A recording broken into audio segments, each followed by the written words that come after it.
দীর্ঘ 2 দশকের ক্যারিয়ারে ইতি টানলেন ভারতীয় ওপেনার শিখর ধাওয়ান। শনিবার সামাজিক যোগাযোগ মাধ্যমে ভিডিও বার্তায় সব ধরনের ক্রিকেটকে বিদায় জানান বাঁহাতি ওপেনার। ভারতীয় দলের জার্সিতে 34 টেস্ট, 167 ওয়ানডে এবং 68 টি-20 খেলেন তিনি।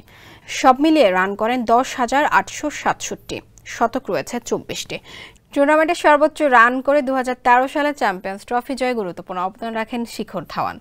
ভিডিও বার্তার ক্যাপশনে 38 বছর বয়সী ক্রিকেটার লেখেন, আমার ক্রিকেট যাত্রা শেষ, সঙ্গে থাকলো অগণিত স্মৃতি আর কৃতজ্ঞতা। দেশের মানুষের কাছ থেকে যে ভালোবাসা ও সমর্থন পেয়েছেন তার জন্য সবাইকে ধন্যবাদ জানান শিখর।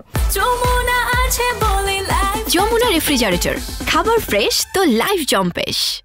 একজন ক্রিকেটারের লক্ষ্য থাকে একটাই, সেটা দেশের জন্য খেলা, যেটা পূরণ করতে পেরেছেন ধাওয়ান, যার জন্য ভিডিওতে সবাইকে ধন্যবাদ জানান এই ওপেনার। পরিবার ও ছোটবেলার কোচ এবং যাদের কাছ থেকে ক্রিকেট শিখেছেন তাদের সবার প্রতি কৃতজ্ঞতা প্রকাশ করেন ভিডিও বার্তায়। এছাড়া ক্রিকেটের সুযোগ দেওয়ার জন্য বিসিসিআই ও ডিডিসিএ কে ধন্যবাদ জানান শিখর ধাওয়ান।